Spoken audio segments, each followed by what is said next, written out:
Sheltered in my basement, wearing my preferred bike park hoodie to escape what I've termed Snowocalypse 2025, it is impossible not to reflect on the significant mountain biking experience of the past year. Now the crucial question arises, which bike park will my friends and I venture to next? As an ambitious planner, I immediately expand the scope of this endeavor. Predictably, my YouTube recommendations feature a stunning top-to-bottom run from a thorough fog-shrouded bike park in Japan. That captivating landscape prompted me to consider what other remarkable occasions should be on a mountain biker's itinerary. The well-known spots are familiar to us all. The local bike parks are those accessible via a short journey. However, there are also the legendary downhill parks that host the World Cup events, such as Leogang and Rotorua. Even these established destinations suggest that a much wider array of options must exist. Consequently, I have compiled this list and I have restricted to 7 essential destinations. 7 being my lucky number in this case, and I am prepared to analyze each one in detail. What's going on, riders? Welcome back to the channel. If you're new here, hit the subscribe button because today we're going to talk about something every mountain biker dreams about, the ultimate bike park bucket list. I created this list sitting in my basement on a snow day, literally getting away from the snow, and just thought it would be a good idea to, hey, why not start our New Year's off with a list of some of the places that'd be awesome to visit to and ride your mountain bike at. We're going to start at the top of the list. There's 7 of them here. We're going to go break down each one, kind of a fun time. Let's see where this journey takes us, and so stay along for the ride and for the jazz tunes. I'm assuming I'm going to edit this with jazz tunes, especially for the intro just did. But we'll see.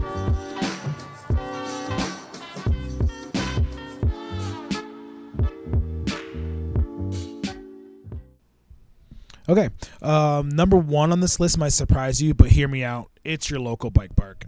I'm serious. Before you chase Instagram-worthy destinations halfway around the world, you need to master what's in your backyard. First, your local bike park is where you build all your skills without breaking the bank. No expensive lift tickets every single day. No travel costs. No accommodations. You can just session the same features over and over until you get the sketchy rock garden becomes the second nature. Do you want to learn to jump? Hit the same tabletop 50 times in one afternoon. Want to work on your cornering? There's something you can test those skills on. Second, you'll find your community there. The riders you see every weekend become your new crew. They'll push you to get better and try bigger lines. They'll spot you on new features or pick you up when you inevitably eat. Some of the best riding memories aren't the epic destinations. They're the random Tuesday at the local spot with your friends. The sessions, the crashes, the laughter. Third, local parks teach you how lift access riding actually works. You learn the etiquette, how to scope the lines from the chairlift, how to manage your energy across multiple runs, how to learn the terrain. When you finally make your way to those big bike parks, Whistler or Angel Fire, you won't be that person sitting at the top of the lift overwhelmed. And here's the real talk. If you can't have fun at your local bike park, you won't magically have more fun somewhere else.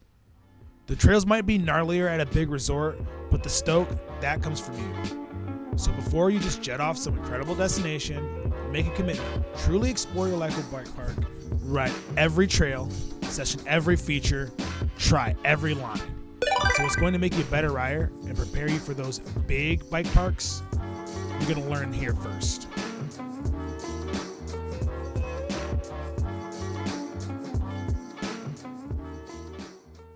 Number 2 on the list is a place that I visited and was actually my second bike park that I've ever went to. It's the one on the hoodie. That's right, Windrock, Tennessee. This place is an absolute hidden gem, and that's been gaining serious traction in the mountain bike world for a few years now. Windrock is built on an old coal mining site, which means you're riding over 72 miles of shuttle access downhill trails. You heard that right. That's 72 miles. This isn't your typical bike park where you can ride everything in a day. Windrock is massive. The terrain here is pure Appalachian chutes and tech.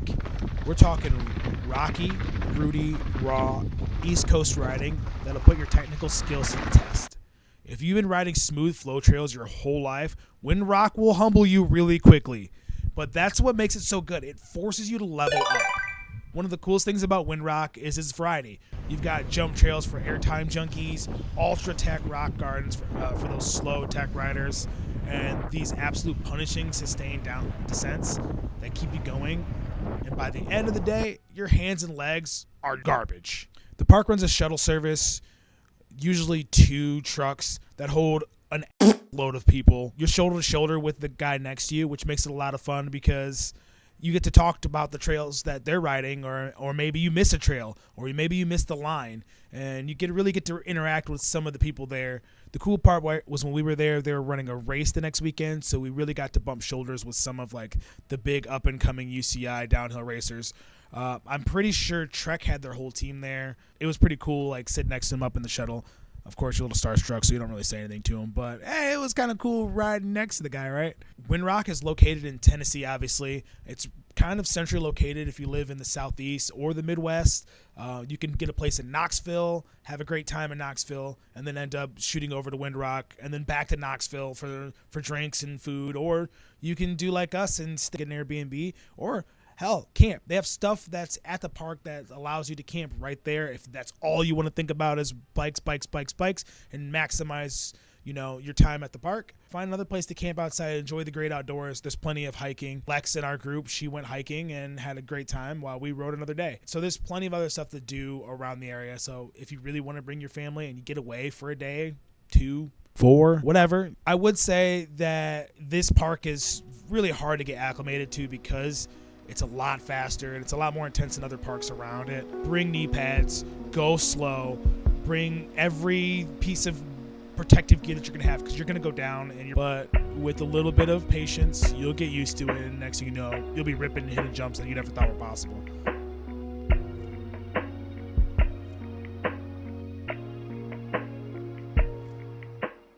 Coming in at number 3, we got Killington Bike Park in Vermont. I've never been to Killington, but this is one that I've always seen. I really, really would love to go to. It's not too much of a far drive for me, probably 10 hours, I think, where Windrock for us is like 8. It's a park that I always see stuff from. I hear about, like, gotta go here. Killington apparently is one of the OG parks in the East Coast. They've been running lift access mountain bike parks since the early 2000s, and over the years they refined their trail network into something really special. You've got about 20 miles of trails ranging from flowy greens to absolutely rowdy double black diamonds. What I love about Killington is that it's a proper progression park. If you're newer to lift access riding, you can spend your whole day on the greens and blues getting comfortable with the speed and exposure. But if you're an advanced rider, trails like Superflow and Cascade are going to give you everything you're looking for.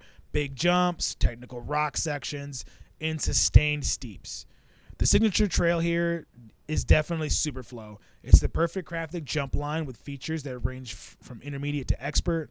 What's cool is the most jumps have multiple lines, so you can choose from the consequence level. Want to send a 20-footer? Go for it. Want to roll it? That's an option that exists too. It's this kind of thoughtful design that makes Killington so good for progression. Here's what really sets Killington apart: the setting. You're in the Green Mountains of Vermont, which means you're surrounded by incredible scenery, dense forests, mountain views, and in the fall, forget about it. This is one of those places where you actually stop mid-run just to take in the views. The lift system is solid. They run a 6-pack chairlift, get you to the top quickly so you can maximize your descent. And the base area has everything you need: rentals, repairs, food, and a pretty chill atmosphere. Killington is about 3.5 hours from Boston, 4 hours from New York City, which makes it perfect for a weekend destination if you're coming from the Northeast. The nearby towns has plenty of accommodations options at different price points, plus good food, beer, and of course, riding. If you're planning a trip, I'd say 2 or 3 days is the sweet spot. That gives you enough time to ride all the trails, session your favorites, and not feel completely destroyed. And if you time it just right in September and early October, you get those beautiful fall colors that makes it feel like you're riding in a postcard.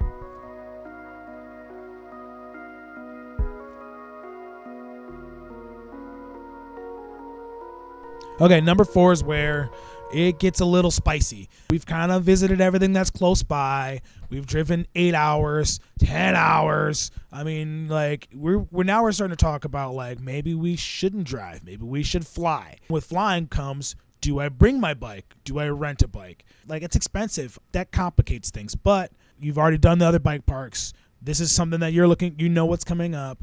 My next suggestion would be Angel Fire Park in New Mexico. If you haven't heard of Angel Fire, you need to. This place has been proving ground for some of the best downhill racers in the world. It hosted a UCI World Cup races, and the terrain here is no joke. First of all, let's talk about the elevation. You're riding around 10,000 feet, which means two things. The views are absolutely incredible, and you're going to feel the thin air. If you're coming from sea level, give yourself a day to acclimate, or you're going to be gasping for air the first few runs. The trail network is extensive, about 60 miles of lift access trails across 5 different lifts. You've got everything from mellow cruiser trails to World Cup downhill tracks that legitimately scare you. And when I say scare you, I mean it. Some of these trails are built for the fastest riders on earth. But here's what's really cool about Angel Fire. Despite having the gnarly expert terrain, they also got fantastic options for intermediate riders. The progression is really well thought out. You can work your way up through the blues, start hitting some of the black diamonds, and eventually possibly work up the courage to drop into some truly rowdy tech. The landscape here is so different from anywhere else on this list. You're in the high desert mountains of New Mexico, so it's a mix of aspen grooves and open alpine terrain. The dirt has this unique characteristic, kind of loose and dusty, but with really good grip. And the berms, they're perfectly sculpted. The best times to visit are really June or late August into September. July can get afternoon thunderstorms, which shut down the lifts, so keep that in mind when you're planning. If you're serious about proving your downhill skills, Angel Fire is mandatory. This terrain is so varied and challenging that a week here will make you a significantly better rider. You'll learn to handle speed, read chunky terrain, and commit to features in a way that other parks just don't demand. Pro tip: stay in town of Angel Fire itself. There's lodging right at the base of the resort. You can stumble right out of the bed onto the lifts in minutes. After a big day of riding at altitude, you're not going to want to drive anywhere.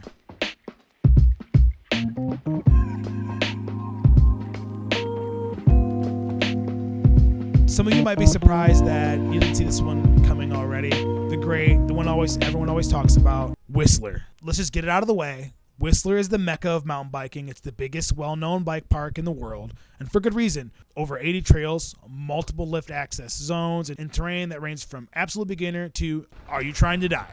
Whistler is a destination that every mountain biker needs to experience at least once. The numbers alone are staggering.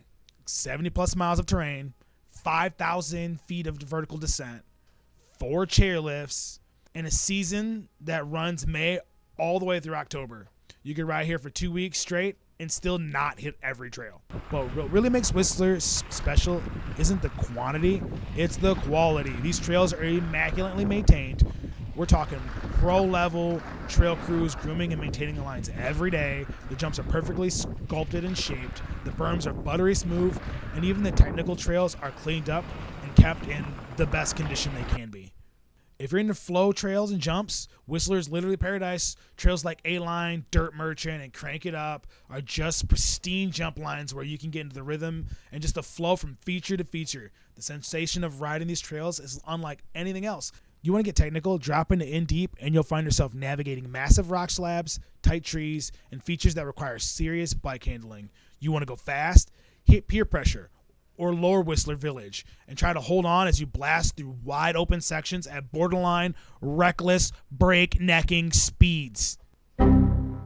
Neck-breaking speeds. One of the unique things about Whistler is the scene. You're riding alongside everyone from families on vacation to World Cup pros. On any given day, you might find yourself sharing a lift with someone who races at the highest level of the sport, or a film crew shooting the next viral edit. The village at the base is world-class, too. You got endless options for food, accommodations, bike shops, and nightlife. This is a full resort experience, not just a bike park. You can make this a proper vacation with no riding partners, and everyone will have something to do. Here's my honest take on planning a Whistler trip. If you can only go once, give yourself at least 5 days of riding, ideal a full week. Yes, it's expensive. Yes, it's a commitment, but you will not regret it. The first day or two, you'll be finding your legs and figuring out the mountain. By the end of day 3 or 4, you're starting to dial in your favorite zones. By the end of the week, you're riding lines you've never thought possible. Best time to go? Late July through August is peak season. The weather is most reliable and every single trail is open. But if you can handle potentially wetter conditions, September is incredible. Smaller crowds, the locals are out riding, and you're getting that feel of alpine weather. Whistler is the bucket list trip. Save up, plan it out, make it happen. You won't be disappointed.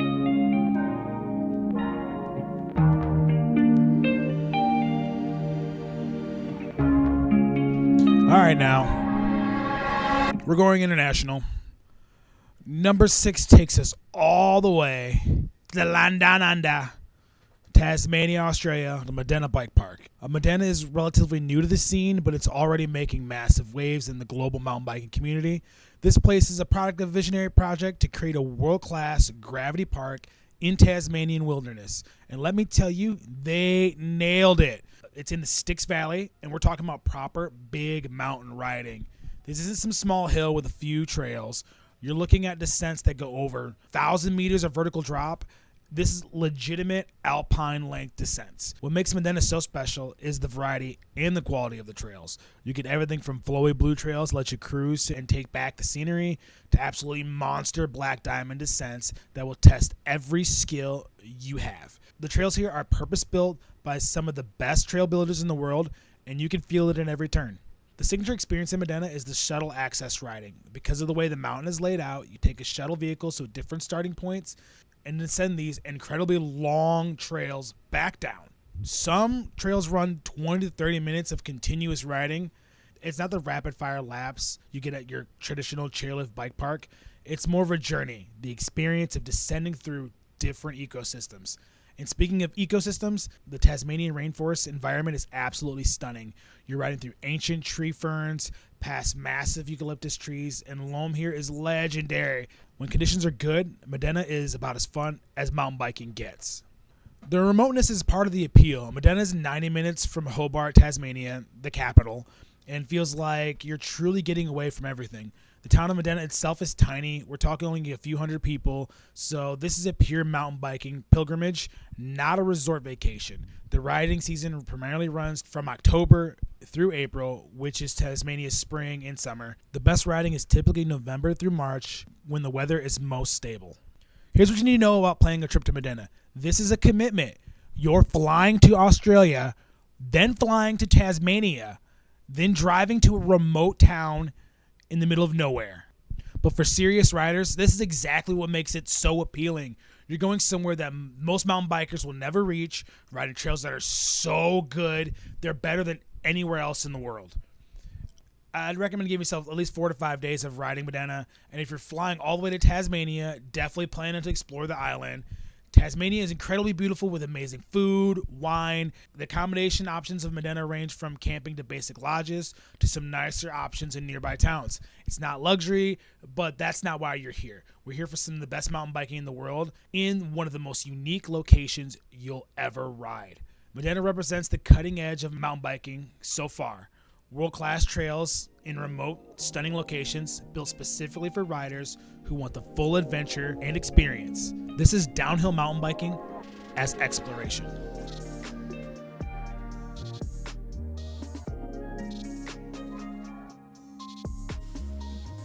And finally, number 7, it's kind of the wild card, Fujimi Panorama Resort in Japan.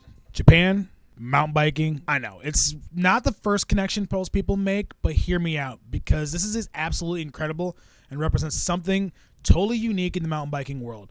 Fujimi Panorama is located 2.5 hours from Tokyo. The resorts have been developing its bike park for over the past decade and has become a serious destination for downhill and enduro riding. What makes Fujimi special is it's Japanese. Everything is immaculately maintained. The organization is flawless. The attention to the detail is insane. The trails are built to perfection. The signage is clear. The whole operation just runs like clockwork. The trail network has something like 15 courses ranging from beginner flow trails to legitimate downhill tracks. And the terrain is this unique combination of volcanic rock, rooty forest sections, and incredibly tacky dirt.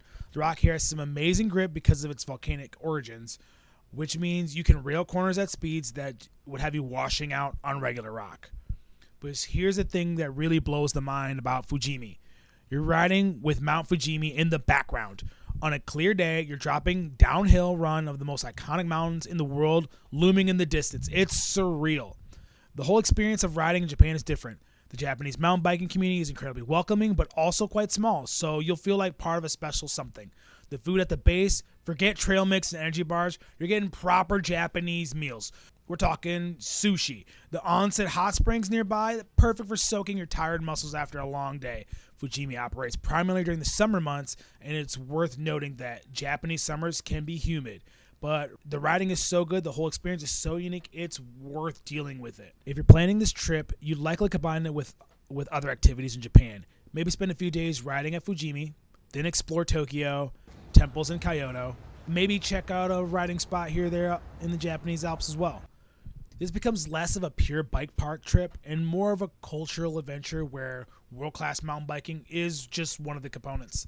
The costing in Japan isn't cheap and the language barrier is real, but the Japanese are incredibly helpful and many signage at the resort are in English. Plus, this is kind of a trip that separates the true mountain biking travelers from everyone else. How many people do you know who've ridden in Japan? So there you have it, 7 mountain biking destinations that will take you from your backyard to halfway around the world. You start local. You go through the United States' best mountain biking parks and experience. You go to Whistler. You fly to Tasmania. You do the crazy. Then you fly to Japan. You drink sake bombs and eat sushi till you pass out. Wouldn't that be amazing? That's the whole point of this list. Go experience. Bye. The beauty of mountain biking isn't that progression isn't about riding harder trails. It's about experiencing different terrain, different cultures, and different approaches to building and riding. Each of these destinations will teach you something and push you to new limits in different ways.